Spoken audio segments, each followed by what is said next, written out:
By the time they voted, Earth had already taken the throne. Ambassador Kalen Thorne stood in the observation deck of the diplomatic station Meridian's Edge Asterisk, watching three massive alien fleets position themselves around the neutral zone. The Korathene hegemony ships resembled ancient pyramids, their dark hulls bristling with energy weapons that could shatter moons. The Synthesis Collective's vessels were sleek geometric forms that shifted and reconfigured as they moved, their surfaces alive with flowing patterns of light. The Free Worlds Alliance brought crystalline ships that looked like frozen lightning, beautiful and deadly in equal measure. Each fleet represented one of the galaxy's three dominant powers, and they were here to decide humanity's fate. The irony wasn't lost on him. While they debated whether humans deserved a voice in galactic affairs, Earth had quietly been reshaping the entire political landscape. The year was 2431, and humanity had been part of the galactic community for exactly 17 years. 17 years of being treated like children who needed permission to speak at the adult table. 17 years of having their proposals dismissed, their concerns ignored, and their potential underestimated. Today, that was going to change in ways none of these ancient powers could imagine. Ambassador, came the voice of his aide, Lieutenant Zara Okafor, her Nigerian accent still noticeable despite years in deep space. The hegemony representatives are requesting another private consultation before the formal proceedings begin. That's the third request in 2 hours. Thorne turned from the window, his weathered face betraying none of the satisfaction he felt. At 62, he had spent the last decade carefully orchestrating this moment, weaving a web of relationships and agreements that spanned the galaxy. His gray hair and lined face made him look like a harmless academic, exactly the impression he had cultivated. Tell them I'm reviewing final documentation. They can wait a little longer. The hegemony, a coalition of 12 species led by the ancient Korathene Empire, had ruled galactic politics for over 2 millennia. They moved slowly, deliberated endlessly, and valued tradition above all else. They were methodical, predictable, and absolutely convinced of their own superiority. The perfect opponents for a species that thrived on adaptation and improvisation. Sir, Okafor said quietly, glancing around to make sure they weren't overheard. Are you certain about this approach? If they discover what we've actually been doing these past 18 months... Thorne smiled grimly, the expression transforming his face from grandfatherly to predatory. Zara, by the time they figure out what we've been doing, it won't matter. Sometimes the best strategy is to let your enemies defeat themselves while you're busy winning. Dr. Raven-Brenner approached from the communications center, her dark eyes bright with barely contained excitement. Earth's foremost expert on xenological psychology, she had been instrumental in understanding the complex web of relationships that governed galactic politics. Kalen, the final confirmations are coming in. The Andorian Collective just voted to ratify the accord. That puts us at 238 confirmed members. Outstanding, Thorne murmured. Any word from the Zephyrian Confederation? They're still debating, but Ambassador Vex assures me they'll have a decision within the hour. The mining rights we offered for the Kepler Nebula resources sealed it for most of their council. Lieutenant Okafor looked between them with growing amazement. Even as Thorne's age, she wasn't privy to all the details of what Earth had been orchestrating. Sir, just how extensive is this network you've been building? You'll find out shortly, Thorne replied, checking his chronometer. 3 hours until the grand performance begins. 3 hours later, the Grand Assembly convened in the station's central chamber, a massive spherical room designed to accommodate representatives from dozens of different species with varying atmospheric and gravitational needs. The chamber itself was a marvel of engineering, with environmental zones that could support everything from methane-breathing crystalline entities to aquatic species that needed constant immersion. Representatives from 47 species filled the tiered seating, their forms as diverse as the worlds they came from. There were the insectoid klaxons with their compound eyes and chittering languages, the gaseous Vorthani who communicated through color changes in their translucent bodies, and the mechanical Nexus beings whose consciousness existed in quantum networks. But despite this diversity, only 3 voices truly mattered in galactic politics. The hegemony controlled the ancient trade routes established during the first wave of galactic expansion and maintained the largest traditional military force. Their ships were built for endurance and overwhelming firepower, designed to project power across vast distances and maintain order through superior force. The Synthesis Collective possessed the most advanced technology and manufacturing capabilities, their cybernetic enhancements allowing them to process information and coordinate activities at superhuman speeds. They saw the galaxy as a vast optimization problem, constantly seeking to improve efficiency and eliminate waste. The Free Worlds Alliance commanded vast resources and maintained crucial agricultural systems that fed billions across dozens of worlds. Their crystalline cities were marvels of sustainable engineering, and their mastery of energy manipulation made them formidable opponents despite their generally peaceful nature. Thorn sat at the human delegation table, flanked by Okafor and Dr. Brenner. They were outnumbered 44-3, representing barely 6% of the species present. But numbers had never been humanity's strongest advantage anyway. Humans had learned to win through cleverness, adaptability, and an almost supernatural ability to find unexpected solutions to impossible problems. High Magistrate Vortain of the Korathine Empire rose to address the assembly, his massive serpentine form coiling around the central speaking platform. His species resembled enormous cobras with 4 arms, each movement deliberate and ancient, conveying the weight of millennia of tradition and authority. When he spoke, his voice carried undertones that the translation devices struggled to convey, suggesting depths of meaning that lesser species couldn't fully comprehend. "Honored representatives," Vortain began, his translated voice carrying undertones of disapproval and barely concealed irritation. "We gather today to address the situation regarding the human species and their recent unauthorized activities throughout our territories." Thorn leaned back in his chair, projecting calm confidence while internally reviewing the extensive preparations that had brought them to this moment. He knew exactly what situation Vortain meant, though the Karathine's understanding of the scope was about to be dramatically expanded. "The humans," Vortain continued, his 4 arms gesturing in complex patterns that conveyed disapproval in Korathine body language, have been conducting unauthorized diplomatic initiatives, establishing what they call cultural exchange programs, and generally acting without proper oversight from this august body. They have ignored established protocols, bypassed traditional channels, and shown a disturbing tendency toward independent action. A murmur of agreement rippled through the major power representatives, while the minor species delegates shifted uncomfortably in their seats. Most of them had direct experience with human diplomatic initiatives, and their reactions were notably different from their more powerful counterparts. Today, Vortain announced with the air of someone delivering a final judgment, "We must decide whether to grant the humans limited autonomy within strictly defined parameters or impose stricter supervision to prevent further diplomatic irregularities." Representative Nexara of the Synthesis Collective activated her holographic display, her cybernetic implants glowing softly as she accessed vast data streams with the speed only enhanced consciousness could achieve. Her form was a fascinating blend of organic and mechanical elements, with quantum processors visible beneath translucent skin and data ports that allowed direct interface with computer systems.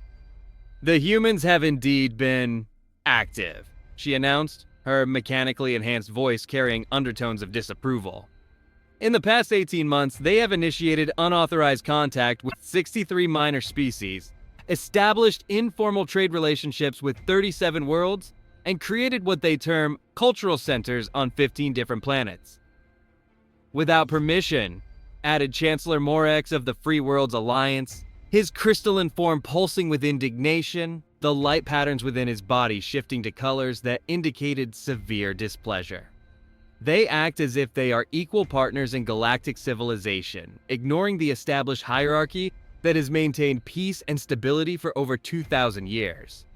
The criticism was familiar and expected. For 17 years, humanity had been consistently portrayed as impulsive children who needed constant supervision. The major powers had developed a comfortable narrative about human nature that justified their paternalistic attitudes and restrictions on human activities. Thorn finally stood, and the chamber fell silent, with an abruptness that was almost comical. When humans spoke in the assembly, it was usually brief and carefully measured. They had learned early that their words were scrutinized, analyzed, and often dismissed, so they had adapted to choose their words with surgical precision. "Honored representatives," Thorne began, his voice carrying clearly through the translation systems, pitched to convey respect while maintaining dignity. "I understand your concerns about humanity's recent activities. We are indeed young by galactic standards, perhaps impulsive in our eagerness to engage with the wider galactic community, and certainly less experienced in the complex protocols that govern interspecies relations." He paused deliberately, letting that apparent admission of fault sink in. Several representatives nodded approvingly at what they perceived as human contrition and recognition of their proper place in the galactic hierarchy. However, Thorne continued, and something in his tone made every representative in the chamber focus their attention more intently. "I believe there may be some significant misunderstanding about the true nature and scope of our diplomatic activities. Dr. Brenner, if you would present our formal report to the Assembly." Dr. Brenner activated her tablet with deliberate ceremony, and holographic displays materialized throughout the chamber, replacing the ambient lighting with detailed star maps, trade route diagrams, and diplomatic relationship networks.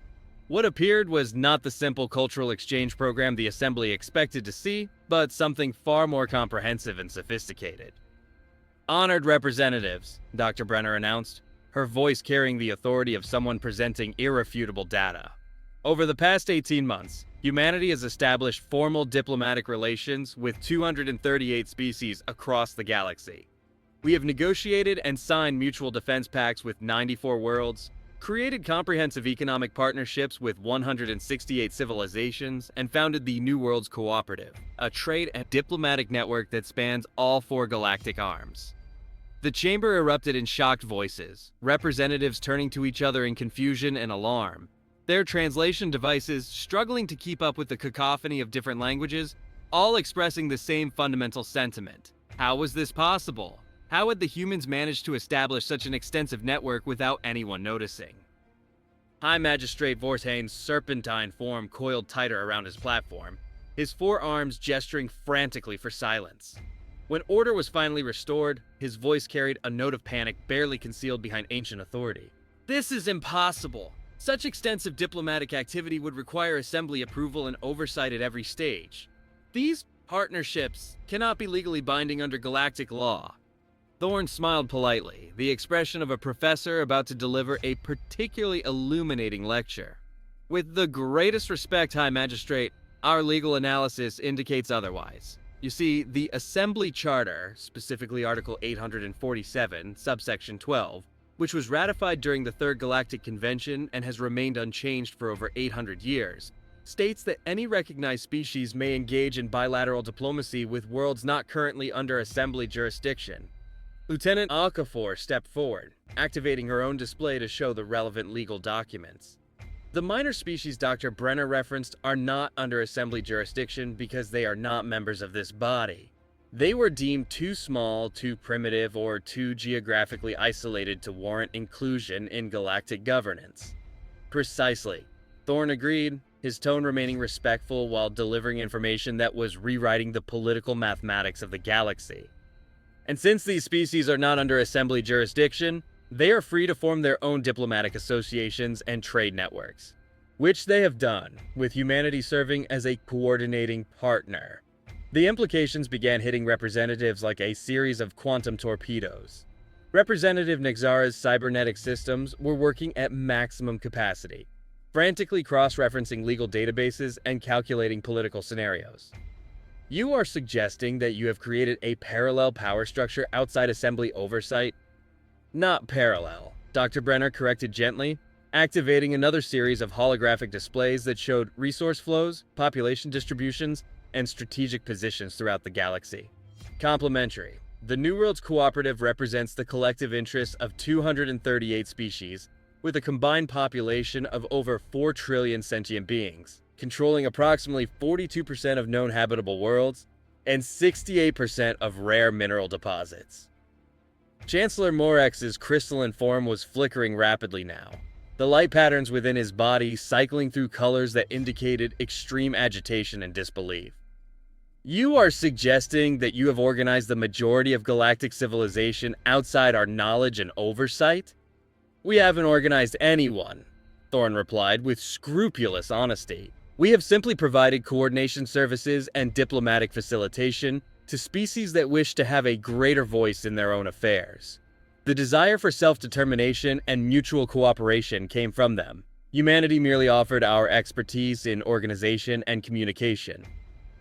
The distinction was crucial, and it was the foundation of everything they had built. Rather than imposing human leadership or values, they had listened to what other species wanted and helped them achieve it. The result was not a human empire, but a coalition of equals with humanity as the coordinator. Dr. Brenner activated the final display, and the chamber fell into stunned silence. The hologram showed a three-dimensional map of the galaxy, with different colored regions representing various political affiliations. The three major powers controlled impressive chunks of territory, but they were islands in an ocean of green that represented cooperative member worlds. The New Worlds Cooperative now represents the single largest political entity in galactic history, she announced. "Our member species control crucial trade routes, strategic resources, and key agricultural systems.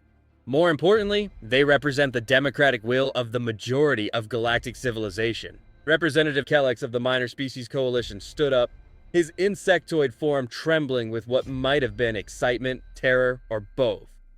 His compound eyes reflected the chamber's lighting as he spoke in his species' characteristic clicking language, which the translators rendered as, "Ambassador Thorne, are you saying that humanity now coordinates the activities of the majority of galactic species?" "Coordinates with, not coordinates for," Thorne corrected with careful precision. "The cooperative operates on consensus principles, with each member species maintaining complete autonomy over their internal affairs. Humanity simply provides logistical support, communication networks, and diplomatic expertise to help smaller civilizations participate effectively in galactic affairs." Lieutenant Okafor stepped forward, her expression serious and professional. "The cooperative's first formal resolution, passed unanimously by all member species just 3 days ago, was to petition the Assembly for fundamental reform of galactic governance. They believe the current system, dominated by three major powers representing less than 20% of galactic species, does not adequately represent the diversity and democratic will of galactic civilization." The chamber fell completely silent as every representative rapidly calculated the new political mathematics. For over 2 millennia, the three major powers had controlled galactic affairs through superior technology, resources, and military capability. They had never needed to worry about the minor species because those civilizations couldn't effectively coordinate their efforts or present a unified voice. Now they could. And humanity had given them the tools, knowledge, and organizational structure to do it effectively. High Magistrate Vorthane's serpentine form was coiled so tightly around his platform that the metal was beginning to creak under the pressure. Even if this cooperative were legitimate, it would take decades to establish the necessary infrastructure for effective governance. The logistics alone of coordinating hundreds of species across galactic distances are already in place and fully operational, Dr. Brenner interrupted politely. "The cooperative has been functioning as a unified entity for 8 months. We have established quantum communication networks linking all member worlds, implemented standardized currency systems based on energy and resource exchange rates, integrated defense protocols that allow for rapid mutual assistance, and created unified trade regulations that facilitate commerce across species boundaries." She paused to let that information sink in before delivering the information that would change everything. Yesterday, the Cooperative Council held its first formal session and voted to petition the Assembly for recognition as an equal partner in galactic governance. The petition has been signed by representatives of 238 species, representing 68% of all sentient life in the galaxy. The political earthquake that followed was visible in every gesture, every flickering hologram, every panicked conversation between delegates. Representatives who had dismissed humans as insignificant children were suddenly realizing that those children had grown up, moved out, and taken most of the neighborhood with them. "Under Assembly Charter, Article 203, Lieutenant Okafor continued, her voice steady and professional, any coalition representing more than 50% of galactic species may petition for a fundamental restructuring of governance protocols. The petition must be considered within 30 standard days, and if approved by a majority vote of all galactic species, not just assembly members, the restructuring must be implemented within 1 standard year. Representative Nixara's cybernetic systems were working so hard that visible heat signatures were emanating from her quantum processors. This is technically correct under the law, but the charter assumes that such coordination among minor species would be impossible without major power oversight. Assumptions, Thorne observed mildly, can be dangerous things, especially when dealing with humans. We have a tendency to find solutions to problems that others consider impossible. The truth was that humanity's approach had been brilliantly simple. Instead of trying to dominate or control other species, they had listened to what those species wanted and helped them achieve it. They had provided communication networks to isolated worlds, organizational expertise to scattered colonies, and diplomatic representation to species that had been ignored by the major powers. Most importantly, they had treated every species, no matter how small or primitive, as equals worthy of respect and consideration. In a galaxy where the major powers viewed minor species as either resources to be exploited or problems to be managed, humanity's approach had been revolutionary. Chancellor Morex's crystalline form was pulsing so rapidly that it was difficult to look at directly. What do you want? What are humanity's terms for this partnership? The question everyone had been waiting for. This was the moment when humanity would reveal their true ambitions, demand tribute or territory or submission from the established powers. This was when the mask would come off and show that humans were just another species seeking dominance. Thorne exchanged glances with his team, a moment of silent communication that conveyed volumes. This was the culmination of years of careful planning, and everything depended on how they handled the next few minutes. The cooperative has 3 primary objectives, Thorne announced, his voice carrying clearly through the silent chamber. First, restructure galactic governance to provide proportional representation for all species based on population and democratic participation, rather than military or economic power. Second, establish universal standards for trade, communication, and conflict resolution that apply equally to all civilizations regardless of size or technological level. Third, create a truly representative galactic council where decisions are made based on consensus and cooperation rather than the dominance of major powers. And humanity's role in this new order? High Magistrate Vorthane asked, his ancient voice heavy with suspicion and the expectation of being deceived. Advisory and coordinative, Thorne replied simply. The cooperative has requested that we continue serving as neutral coordinators and facilitators, helping different species communicate effectively and find common ground on complex issues. We have no desire to rule anyone or impose our values on other civilizations. We simply want to ensure that every species has an equal voice in decisions that affect their future. The irony was perfect and deliberate. Humanity had spent 17 years being treated as junior partners who needed constant supervision and guidance. Now they were positioning themselves as the coordinators of a coalition that controlled the majority of galactic civilization, not through conquest or coercion, but by providing exactly the kind of guidance and support they had been denied. They weren't seeking to become the new dominant power. They were redefining what power meant in galactic politics. Representative Kellick spoke again, his compound eyes reflecting the holographic displays around the chamber. What happens if the Assembly rejects this petition? What if the major powers refuse to accept this new arrangement? Dr. Brenner activated one final holographic display, this one showing resource flows, trade dependencies, and strategic choke points throughout the galaxy.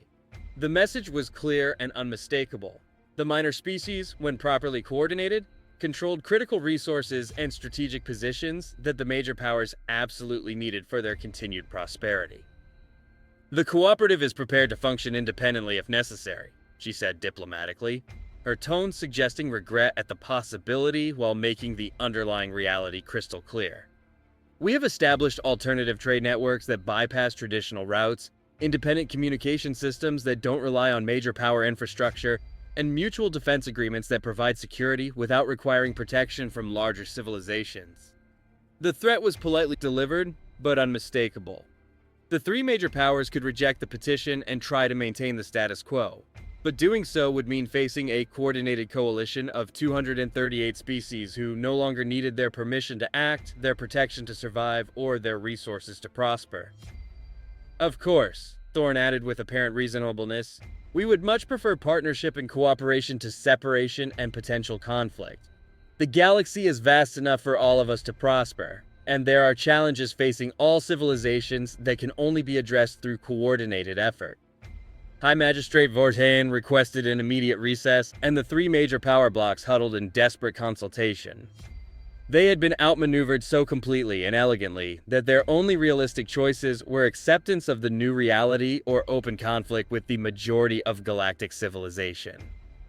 During the recess, Lieutenant Okafor approached Thorne with undisguised admiration and a touch of awe. Sir, how long have you been planning this comprehensive strategy? Since the day I became ambassador, Thorne replied, gazing out at the fleets that represented the old order of galactic politics. The major powers made a fundamental mistake that we exploited ruthlessly. They assumed that minor species were minor because they lack capability, not because they lack coordination and representation. Humans excel at both coordination and diplomacy. Dr. Brenner joined them, her expression thoughtful as she reviewed the data streaming across her tablet. The real genius was positioning ourselves as facilitators rather than leaders. Every species in the cooperative sees us as partners who help them achieve their own goals, not as conquerors or manipulators. That creates sustainable power based on mutual benefit rather than fear or dominance. What happens next? Okafor asked, watching the frantic communications between the major power delegations. Thorne looked through the observation window at the three fleets still positioned around the station. Those ships represented enough firepower to destroy entire solar systems, but they were increasingly irrelevant to the political reality developing inside the chamber. Military power meant nothing if you had no one left to rule and no resources to sustain your civilization. Next, they vote, Thorne said with quiet satisfaction. And by the time they finish voting and debating and consulting, Earth will have already taken the throne. Not through conquest or domination, but by giving everyone else the tools and opportunity to claim their own rightful place at the table. When the assembly reconvened 4 hours later, the political landscape had shifted permanently and irrevocably. The three major powers had spent those hours desperately trying to find alternatives, legal loopholes, or diplomatic solutions that would maintain their dominance. They had found none. High Magistrate Vortain announced the Assembly's decision with barely concealed frustration and the bitter taste of defeat. After extensive consultation and legal review, the Assembly recognizes the New World's cooperative as a legitimate political entity under galactic law and agrees to enter into formal negotiations regarding comprehensive governance restructuring. The chamber erupted in celebration from the minor species representatives, but Thorne simply nodded politely and professionally. This outcome had been inevitable from the moment humans decided to stop asking for permission and start offering solutions to problems that others had ignored. Representative Nexara's cybernetic enhancements were still processing the full implications. The transition period will require careful coordination to avoid disruption of essential services. The cooperative has prepared detailed implementation plans, Dr. Brenner assured her. We've been modeling various transition scenarios for months, and we're confident that we can maintain stability while implementing the necessary changes. Chancellor Morex's crystalline form had settled into steady patterns that indicated reluctant acceptance. This will require fundamental changes to trade agreements, military protocols, and diplomatic relationships that have existed for centuries. Change is never easy, Thorne acknowledged sympathetically, but the alternative is stagnation and eventual conflict. The galaxy is growing and evolving, and our governance structures must evolve as well. Over the following months, the galaxy's political order underwent the most dramatic transformation in recorded history. The Assembly became the Galactic Council, with proportional representation for all member species based on population and democratic participation. Decision-making processes were restructured to emphasize consensus and cooperation rather than dominance and control. The major powers retained significant influence commensurate with their resources and capabilities, But they no longer dominated galactic affairs through sheer power projection. More importantly, hundreds of species that had been marginalized for millennia now had genuine voices in their own governance and futures. Humanity served as coordinators and facilitators throughout the transition, helping diverse civilizations work together effectively while carefully avoiding any appearance of seeking dominance for themselves. Their role was crucial but deliberately limited, creating sustainable influence based on mutual benefit rather than dependence. The results exceeded everyone's expectations. Trade increased dramatically as barriers between species were reduced. Scientific collaboration accelerated as knowledge was shared more freely. Conflicts decreased as diplomatic mechanisms provided alternative military solutions. The galaxy became more prosperous, peaceful, and innovative than it had been in centuries. 6 months after the historic assembly session, Ambassador Thorne stood once again in the observation deck of what was now called Unity Station. The view had changed dramatically. Instead of 3 fleets positioned for potential conflict, dozens of ships from hundreds of species moved in coordinated patterns, representing the new galactic order they had helped create. Ambassador, Lieutenant Okafor said, joining him at the window with a satisfied expression. Incoming priority message from Earth. The President wants to know if you're ready for your next assignment. Thorne raised an eyebrow with interest. The transition here is proceeding smoothly, and the new council seems to be functioning effectively. What does Earth need now? Apparently, we've received a transmission from the Andromeda Galaxy. Their major civilizations are interested in establishing formal diplomatic contact, and they've specifically requested human involvement in the negotiations. Thorne laughed, a sound of genuine joy and anticipation. Tell the President I'll need a significantly larger ship and a much more diverse team. If we're going to make friends with an entire galaxy, we'll need to think on a completely different scale than we have before. As he walked away from the window toward his next impossible challenge, Thorne reflected on what humanity had accomplished in such a relatively short time. They hadn't conquered the galaxy through superior firepower or advanced technology. They had won by recognizing something that the established powers had completely missed. In a diverse galaxy, the ability to coordinate different species and help them achieve their own goals was far more valuable than the ability to dominate them through force. By the time the ancient powers had finished their debates, consultations, and legal reviews, humanity had already established a new order that made their dominance irrelevant. Not through force or manipulation, but by giving everyone else the tools, knowledge, and opportunity they needed to claim their rightful place in galactic civilization. The throne of galactic leadership wasn't taken by conquest or inherited through tradition. It was earned by the species intelligent enough to realize that real power came from lifting others up rather than keeping them down. And humanity, with their natural talent for coordination and their instinct for partnership, had positioned themselves at the center of a galaxy where everyone had a voice, everyone had value, and everyone had the opportunity to contribute to the future. The old powers had spent millennia maintaining their dominance through control, fear, and the suppression of potential competitors. Humans had achieved something far more sustainable and far more powerful. They had made themselves indispensable by making everyone else more capable, more prosperous, and more free. In the end, that made all the difference between ruling through fear and leading through inspiration.